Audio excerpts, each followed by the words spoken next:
Hi guys, welcome to my channel. ഇന്നത്തെ എൻ്റെ cooking റെസിപ്പിയാണിത്. കുറച്ച് വഴുതനങ്ങയും ഉരുളക്കിഴങ്ങും കൂടെ വറ്റിച്ചൊരു കറിയാണ്. ഇതിൽ വഴുതനങ്ങയും ഉരുളക്കിഴങ്ങും മുറിച്ച് വെച്ചിട്ടുണ്ട്. ഇത് നമുക്ക് കുക്കറിൽ വേവിക്കാം. ആദ്യം ചെയ്യേണ്ടത് ഇത് കുക്കറിലേക്ക് ഇടുക.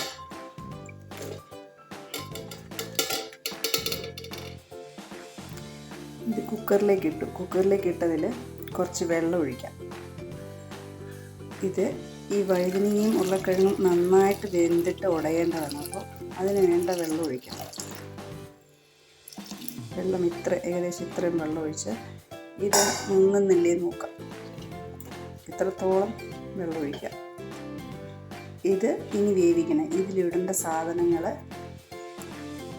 മഞ്ഞൾപ്പൊടി 1/4 സ്പൂൺ മഞ്ഞൾപ്പൊടി, 1/2 സ്പൂണോളം മുളക് പൊടിയുണ്ട്, ഉപ്പുണ്ട്. ഇതിൽ മഞ്ഞൾപ്പൊടി ഉപ്പും മാത്രം ഇട്ടിട്ട് നമുക്കിത് വേവിക്കാം.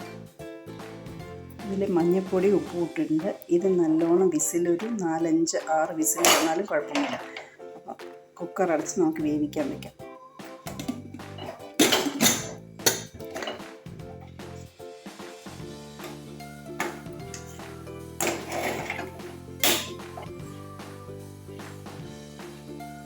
നമ്മൾ കുക്കറിൽ വേവിക്കുകയാണ്.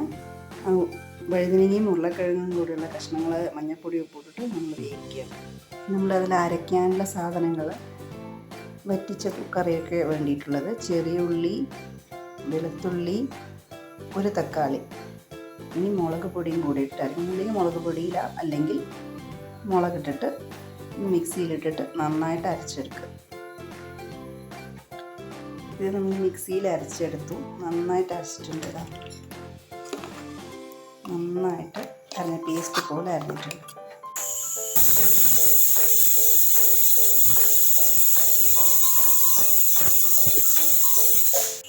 നമ്മൾ കുക്കറിൽ വഴുതനങ്ങയും ഉരുളക്കിഴങ്ങും കൂടെ വേവിച്ചിട്ടുണ്ടായിരുന്നല്ലോ. അതിൻ്റെ ആവി പോയി കഴിഞ്ഞു. കുക്കറിൻ്റെ ആവി പോയിക്കൊണ്ടിരിക്കുകയാണ്. എപ്പോഴും കുക്കർ എടുക്കുന്ന സമയത്ത് നമ്മൾ സേഫായിട്ട് ഇങ്ങനെ ആവി ഫുള്ള് കളഞ്ഞ ശേഷമേ ഓപ്പൺ ചെയ്തെടുക്കാൻ പറ്റുള്ളൂ. ഇല്ലെങ്കിൽ ആവി ഉള്ളപ്പോൾ തന്നെ നമ്മൾ ഓപ്പൺ ചെയ്ത് കഴിഞ്ഞാൽ ഫേസിലെല്ലാം വന്ന് തെറിച്ചളയും, വെള്ളം തെറിക്കും. അപ്പോൾ ഇങ്ങനെ ഫുള്ള് ആവി പോയ ശേഷം മാത്രം ഓപ്പൺ ചെയ്ത് വെക്കാം. കുക്കറിൽ നമ്മൾ വേവിച്ച ഉരുളക്കിഴങ്ങും വഴുതനങ്ങയും കൂടെ ഉള്ളതാണ്. അത് നന്നായി വെന്തിട്ടുണ്ട്. ഇതൊന്നുകൂടി തവിയിട്ടിട്ട് ഉടയ്ക്കുക. നന്നായിട്ട് ഉടയ്ക്കണം.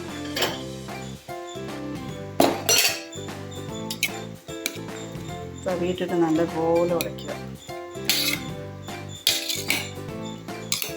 നല്ലപോലെ ഉടയുമ്പോഴാണ് അതിന് ടേസ്റ്റ് കൂടുന്നത്.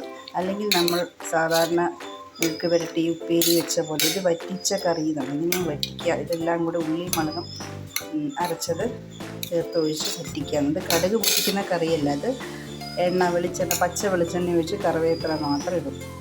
അങ്ങനെയാണ് ഈ കറി ഉണ്ടാക്കുന്നത്. ഇതിൽ ഉള്ളി മുളകും സിമ്പിളാണ്. കുറച്ച് റെസിപ്പിയേ ഉള്ളൂ. ഇങ്ങനെ നല്ലപോലെ ഒന്ന് ഉടയ്ക്കണം. ഇത് ഉരുളക്കിഴങ്ങും വഴുതനങ്ങയും കൂടെ ഉള്ളതിൻ്റെ ആ കറിയൊക്കെ അതുണ്ടല്ലോ നമ്മൾ കുക്കറിൽ വേവിച്ചത്. അതിൽ കുറച്ച് ഉപ്പിൻ്റെ കുറവുണ്ട്. അപ്പോൾ കുറച്ച് ഉപ്പിട്ടിട്ട് ഒന്ന് മിക്സ് ചെയ്ത് പാത്രത്തിലേക്ക് മാറ്റിയത്, കുക്കറിന് പാത്രത്തിലേക്ക് മാറ്റിയത്. ഈ വെള്ളം കുറച്ച് ഉണ്ടാവും. നമ്മൾ വേവിക്കാൻ ഒഴിച്ച വെള്ളമാണ്. അതെന്നുള്ളത് നമ്മൾ കുറച്ച് കറി പോലെ ഗ്രേവി പോലെ ഉണ്ടാവും. അപ്പോൾ നമ്മൾ എന്ത് ചെയ്യണം? അത് വറ്റിച്ചെടുക്കണം. അതിന് ഈ ഉള്ളി ഇതിലിപ്പോൾ എന്ത് ചെയ്യണം? ഗ്യാസ് ഓൺ ചെയ്ത ശേഷം നമ്മളിതിനെ ഈ ഉള്ളിയും മുളകും അരച്ചതയിൽ ഒഴിച്ച് തിളപ്പിക്കുക. കുറച്ച് നേരം തിളപ്പിക്കുമ്പോൾ അതിങ്ങനെ വറ്റും. ഇതിൽ ഉള്ളിയും മുളകും കൂടെ തക്കാളിയും കൂടെയാണ് അരച്ച് ചേർത്ത് ഒഴിക്കുന്നത്. ഇത് നമ്മുടെ ഉരുളക്കിഴങ്ങും വഴുതനങ്ങയും കൂടെ നല്ലപോലെ തിളയ്ക്കുന്നുണ്ട്. വറ്റുന്നത് കണ്ടോ? വെള്ളം വറ്റി നല്ലപോലെ വെള്ളം കുറയും. ഏകദേശം കുറഞ്ഞ പോലെ ഈ രൂപത്തിലാണ് വേണ്ടത്. ഗ്രേവി കുറച്ച് കഴിയണം. അപ്പോൾ അതുകൊണ്ട് ഞാനിതിന് ഉള്ളി ചെറിയ ഉള്ളിയും വെളുത്തുള്ളി 2 എണ്ണം, പിന്നെ തക്കാളി കൂടെ അരച്ചത്, ഈ മിക്സിങ്ങാണ് നമ്മളിത് ചേർക്കുന്നത്. ഈ അരപ്പതിൽ ചേർത്തി നല്ലപോലെ ഇളക്കി തിളപ്പിക്കുക.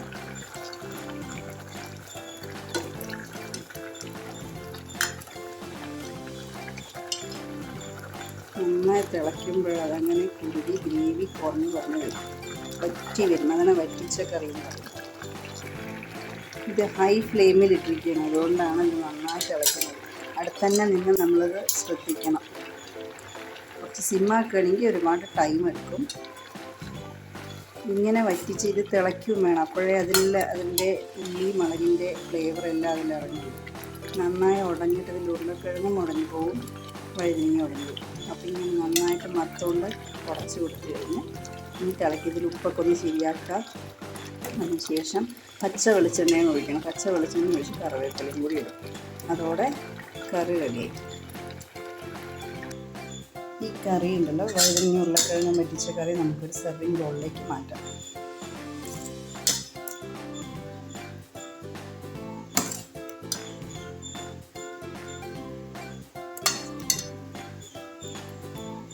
സെർവിങ് ബൗളിലേക്ക് മാറ്റിയ ശേഷം പച്ച വെളിച്ചെണ്ണ ഒഴിച്ച് കറിവേപ്പില ഇട്ടാലും മതി. ഇത് അടുപ്പിൽ നിന്ന് വാങ്ങിക്കഴിഞ്ഞാൽ ഇനി തിളയ്ക്കേണ്ട കാര്യമില്ല. ഈ കറി ഇത്രയേ ഉള്ളൂ. ഇനി പച്ച വെളിച്ചെണ്ണ ഒഴിക്കുകയാണതേ ഉള്ളൂ. കുറച്ച് വെളിച്ചെണ്ണ സ്പൂണിൽ ഇത്രയും 1 ടേബിൾ സ്പൂൺ എന്ന് പറയാം. 1 ടേബിൾ സ്പൂൺ വെളിച്ചെണ്ണ ഇതിൽ നിന്ന് ഒഴിക്കുക. മിക്സ് ചെയ്യാം.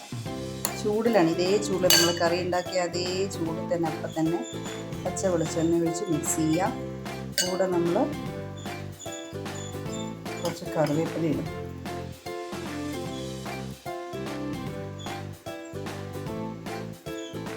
കറിവേപ്പില ഇട്ട് കഴിഞ്ഞാൽ കറി റെഡി.